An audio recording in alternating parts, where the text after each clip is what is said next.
Where's my baby? I find him. That's a better shot.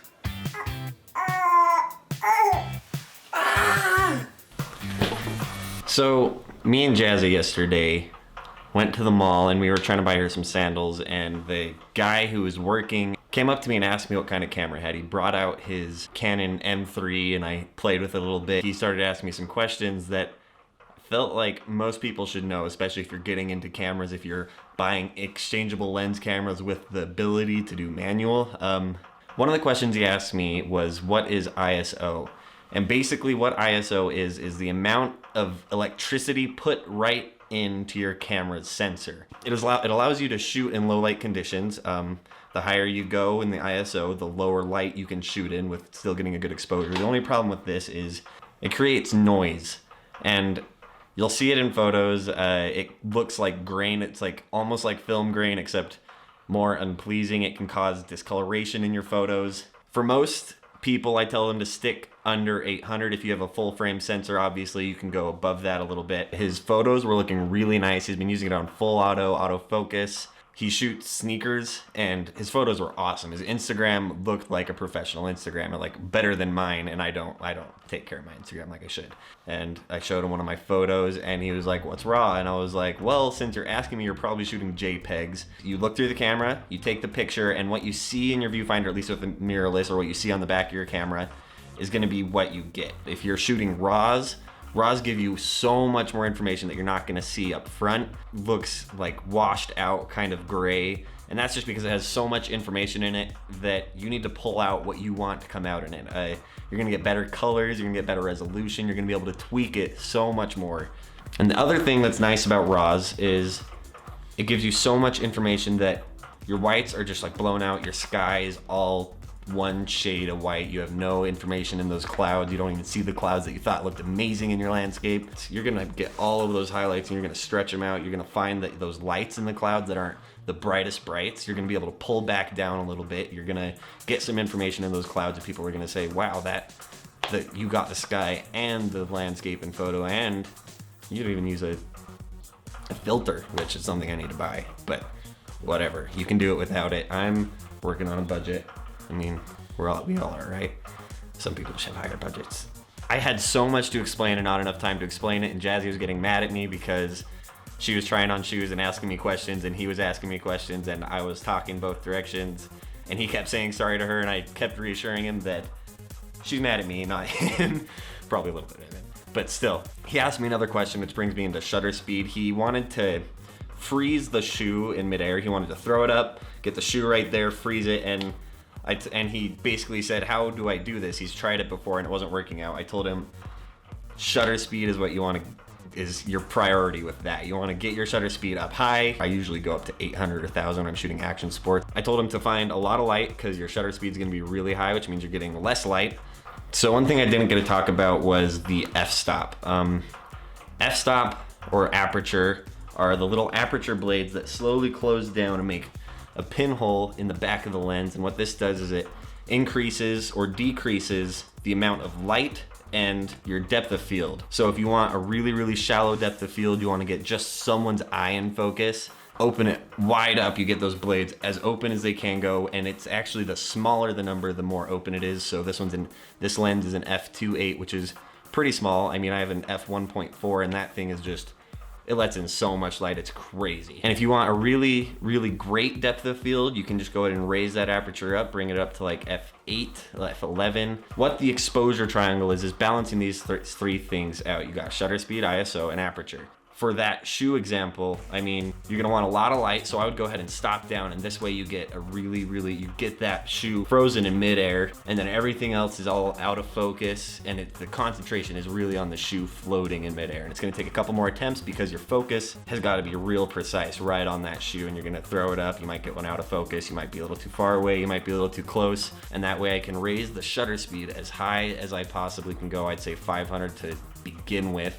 I'd probably bring it up to around 800 just to be safe, so I get the most crisp image I can of that shoe while it's moving. ISO is kind of what I'd play with to balance that out. I mean, if you have a really low aperture, you should be fine, especially if you're outside and you're taking this in daylight. I don't think your ISO is going to be higher than 300 at the very most. It's really all about knowing which one of those three elements is important to you for what photo. And you might be in the morning, you might do 3 seconds, you might do 30 seconds. I've taken a bunch of 30-second photos in the morning. You gotta be stable and you gotta know what you want. Some things you need to focus on your shutter speed, some things you need to focus on your aperture. You gotta combine some of them sometime, and it's all about finding, it's a balancing act. You gotta get those things in your brain. The first couple months of shooting in manual on your camera, and let's face it, if you're shooting on an interchangeable lens DSLR, you should be shooting in manual, or at least know how. I mean, not every circumstance you're going to be able to shoot in manual. You need some autofocus to shoot your kids, whatever.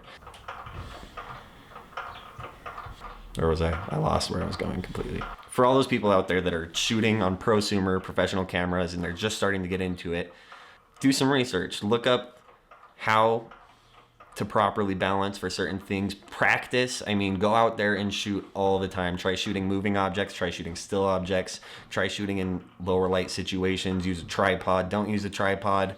Do everything you can to really get comfortable in every situation. You walk into somewhere, you immediately know what you want to be your priority in that photo. You say, I need the shutter speed to be really high on this, and you don't even think about it. You just start changing your settings, you get it to where you want it, and you shoot.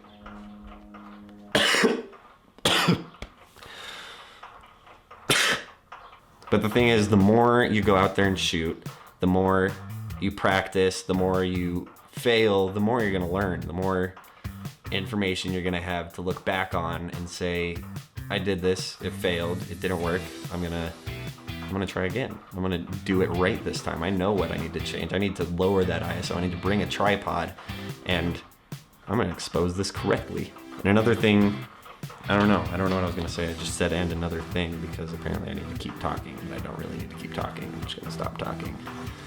Look, I learned. I don't have a screen. I don't have a flip out screen. I have a Sony. Sonys don't have flip out screens, or the mirrorless don't.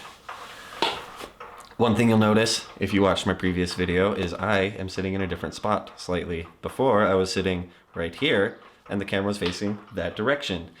The reason why I'm doing this is I want to practice lighting. Didn't like the way the blue cast was on the back, and then I had the orange lights on my face. It just wasn't working out very well. So I kind of put the lamp right where the window is, and it's more of a natural feel. I have another backlight back there. Got my little...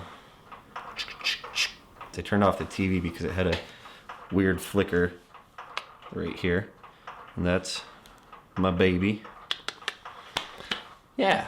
He's probably gonna be waking up soon. When I got my first photography job, I thought I knew so much about cameras, and the one thing I wish I could go back and tell myself was just try to learn more. I was so cocky of what I thought I knew about cameras, and really, I just had used them a lot. I didn't know about them that much. And now that I've been messing, or I've been taking so many more photos, I've been trying to up my exposure game and just better myself as a filmer and photographer.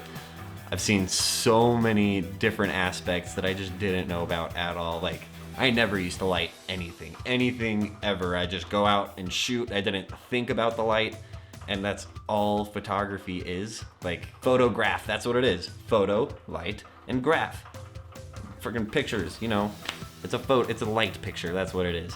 Don't hold yourself back because you think you know everything. Go out there and learn everything that you can. If you see something that you say, I don't know what that is, don't say, I don't need it because I'm really good. Just learn about it. Go and look it up. And if you do need it, I mean, if it's something that is really upping someone else's game, maybe you should try it out. I was way too cocky when I started, and I think I'm becoming less and less cocky the more I move forward, because I realize how much I didn't know before, so it scares me what I don't know. But it's also really exciting to learn all of this stuff. And my baby's awake, so I should probably stop doing this, but I feel like I can do it until he cries, which is kind of fucked up.